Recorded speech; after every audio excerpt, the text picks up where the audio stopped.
আমি আপনাদের সতর্ক করে দিচ্ছি। পরে বলবেন যে আমি সতর্ক করিনি, আমি আপনাদের সতর্ক করে দিচ্ছি। আপনারা যদি নিজেদের মধ্যে ভেদাভেদ ভুলে একসাথে কাজ না করতে পারেন, নিজেরা যদি কাদা ছোড়াছুড়ি করেন, মারামারি কাটাকাটি করেন, এই দেশ এবং জাতির স্বাধীনতা সার্বভৌমত্ব বিপন্ন হবে। আমি আজকে বলে দিলাম, নাইলে আপনারা বলবেন যে আমি আপনাদের সতর্ক করিনি। আমি সতর্ক করে দিচ্ছি আপনাদের। আমার অন্য কোনো আকাঙ্ক্ষা নাই, আমার একটাই আকাঙ্ক্ষা, দেশ এবং জাতিটাকে একটা সুন্দর জায়গায় রেখে ছুটি করা। I had enough. Was last 7-8 months I had enough. আমি চাই দেশ এবং জাতিকে একটা সুন্দর জায়গায় রেখে আমরা সেনানিবাসে ফেরত আসব। আরেকটা জরুরি বিষয় যেটা আমি ভাবলাম যে আপনাদের সাথে আমি শেয়ার করি। দেশের এই আইন শৃঙ্খলা পরিস্থিতি খারাপের পিছনে কিছু কারণ আছে। প্রথম কারণটা হচ্ছে যে আমরা নিজেরা হানাহানির মধ্যে ব্যস্ত, একজন আরেকজনের বিরুদ্ধে বিষোদ্গারে ব্যস্ত। এটা একটা চমৎকার সুযোগ অপরাধীদের জন্য। যেহেতু আমরা একটা অরাজক পরিস্থিতির মধ্যে বিরাজ করছি, তারা খুব ভালোভাবেই জানে যে এই সময়ে যদি এই সমস্ত অপরাধ করা যায় তাহলে এখান থেকে পরিত্রাণ পাওয়া সম্ভব। সেই কারণে এই অপরাধগুলো হচ্ছে। আমরা যদি সংগঠিত থাকি, একত্রিত থাকি, তাহলে অবশ্যই এটা সম্মিলিতভাবে মোকাবেলা করা সম্ভব হবে। Police, RAB, BGB, DGFI, NSI এগুলো দেশের জন্য অত্যন্ত গুরুত্বপূর্ণ কাজ করেছে অতীতে। খারাপ কাজের সাথে অসংখ্য ভালো কাজ করেছে। আজকে যে দেশের স্থিতিশীলতা, দেশটাকে যে এত বছর স্থিতিশীল রাখা হয়েছে, এটার কারণ হচ্ছে এই সশস্ত্র বাহিনীর বহু সেনা সদস্য, সিভিলিয়ান সবাই মিলে এই অর্গানাইজেশনগুলোকে, অসামরিক সামরিক সবাই মিলে এই অর্গানাইজেশনগুলোকে এফেক্টিভ রেখেছে। সেই জন্য আজকে সুন্দর, এতদিন ধরে আমরা একটা সুন্দর পরিবেশ পেয়েছি। এর মধ্যে যারা কাজ করেছে, যদি অপরাধ করে থাকে সেটার শাস্তি হবে, অবশ্যই শাস্তি হতে হবে, না হলে এই জিনিস আবার ঘটবে।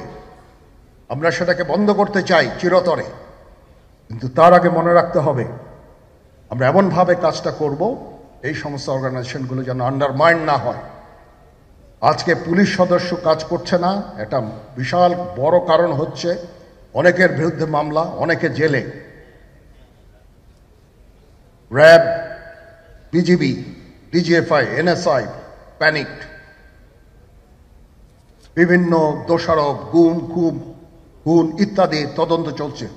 অবশ্যই তদন্ত হবে, দোষীদের বিচারের আওতায় আনতে হবে।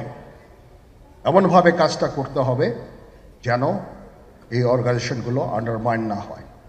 এই অর্গানাইজেশনগুলোকে যদি আন্ডারমাইন করে আপনারা মনে করেন যে দেশের শান্তি শৃঙ্খলা বিরাজ করবে, সবাই শান্তিতে থাকবেন, সেটা হবে না, সেটা সম্ভব না। আমি আপনাদের পরিষ্কার করে বলে দিচ্ছি,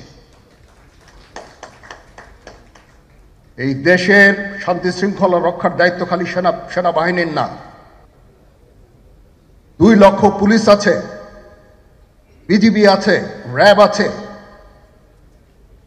আনসার বিডিপি আছে, আমার আছে হচ্ছে 30,000 সৈন্য। এদেরকে আমি এই যে একটা বিরাট ভয়েড, আমি এই 30,000 সৈন্য দিয়ে আমি কিভাবে এটা পূরণ করব? 30,000 থাকে, আবার 30,000 চলে যায় ক্যান্টনমেন্টে, আরো 30,000 আসে। এটা দিয়ে আমরা দিন রাত আমরা চেষ্টা করে যাচ্ছি। এখানে যে সমস্ত উচ্ছৃঙ্খল কাজ হয়েছে সেটা আমাদের নিজস্ব তৈরি, এটা আমাদের নিজস্ব ম্যানুফ্যাকচার, আমরা নিজস্ব এইগুলো তৈরি করেছি। এই বিপরীতমুখী কাজ করলে কেসে কখনো শান্তি শৃঙ্খলা আসবে না। এই জিনিসটা আপনাদের মনে রাখতে হবে। তদন্ত কমিশন হচ্ছে, আবার একটা আমাদের সর্বদা আমরা চেষ্টা করব তদন্ত কমিশনকে সহায়তা করতে। যে ধরনের সাহায্য সহযোগিতা প্রয়োজন হয় আমরা করব। আমরা দেশে একটা ফ্রি ফেয়ার অ্যান্ড ইনক্লুসিভ একটা ইলেকশনের জন্য দিকে ধাবিত হচ্ছে এবং তার আগে যে সমস্ত সংস্কার করা প্রয়োজন অবশ্যই সরকার সেদিকে খেয়াল করবেন। আমি যতবারই ডক্টর ইউনূসের সাথে কথা বলেছি, he completely agrees with me.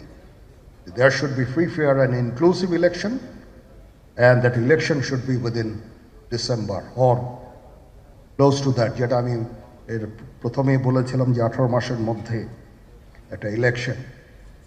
আমার মনে হয় যে সরকার সেদিকেই ধাবিত হচ্ছে। ডক্টর ইউনূস যথাসাধ্য চেষ্টা করে যাচ্ছেন এই দেশটাকে ইউনাইটেড রাখতে, কাজ করে যাচ্ছেন উনি। ওনাকে আমাদের সাহায্য করতে হবে, উনি যেন সফল হতে পারেন সেদিকে আমরা সবাই চেষ্টা করব। আমরা একসাথে ইনশাল্লাহ কাজ করে যাব। আসেন আমরা নিজেদের মধ্যে মারামারি কাটাকাটি না করে আমরা ইউনাইট আওয়ারসেলস, দেশ জাতি যেন একসাথে থাকতে পারি সেদিকে আমাদের কাজ করতে হবে। আমাদের মধ্যে মতের বিরোধ থাকতে পারে, চিন্তা চেতনার বিরোধ থাকতে পারে, কিন্তু দিন শেষে যেন আমরা সবাই দেশ এবং জাতির দিকে খেয়াল করে আমরা যেন এক থাকতে পারি। তাহলে এই দেশটা উন্নত হবে, এই দেশটা সঠিক পথে পরিচালিত হবে। না হলে আমরা আরো সমস্যার মধ্যে পড়তে যাব। বিশ্বাস করেন, we don't want to head, ওইদিকে আমরা যেতে চাই না। আমি আপনাদের সতর্ক করে দিচ্ছি, পরে বলবেন যে আমি সতর্ক করিনি। আমি আপনাদের সতর্ক করে দিচ্ছি, আপনারা যদি নিজেদের মধ্যে ভেদাভেদ ভুলে একসাথে কাজ না করতে পারেন, নিজেরা যদি কাদা ছোড়াছুড়ি করেন, মারামারি কাটাকাটি করেন, এই দেশ এবং জাতির স্বাধীনতা সার্বভৌমত্ব বিপন্ন হবে। আমি আজকে বলে দিলাম, নাইলে আপনারা বলবেন যে আমি আপনাদের সতর্ক করিনি। আমি সতর্ক করে দিচ্ছি আপনাদের। এই দেশ সুখে শান্তিতে থাকতে চাই, আমরা চাই না হানাহানি, কাটাকাটি, মারামারি। সেই উদ্দেশ্যে আমি কাজ করে যাচ্ছি, আমরা কাজ করে যাচ্ছি। আমাদের সেনাবাহিনীর প্রতি আক্রমণ করেন না। একটা কমন জিনিস আমি দেখতে পাচ্ছি, সেনাবাহিনী এবং সেনা প্রধানের প্রতি বিদ্বেষ কারো কারো। কি কারণে আজ পর্যন্ত আমি এটা খুঁজে পাইনি। আমরা হচ্ছে একমাত্র ফোর্স যেটা আপনাদের জন্য কাজ করে যাচ্ছি, দাঁড়িয়ে আছি প্ল্যাটফর্মে। Of course navy and air force, navy chief আবার মন খারাপ করে করছে, navy air force all, we all আমাদেরকে সাহায্য করেন, আমাদেরকে আক্রমণ করেন না, আমাদেরকে অনুপ্রাণিত করেন, আমাদেরকে উপদেশ দেন।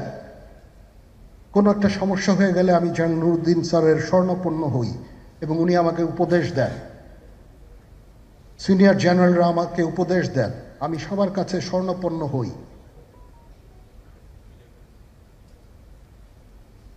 আমাদের প্রতি আক্রমণ করেন না, উপদেশ দেন। আমরা অবশ্যই ভালো উপদেশ গ্রহণ করব। আমরা একসাথে থাকতে চাই এবং দেশ এবং জাতিকে এগিয়ে নিয়ে যেতে চাই।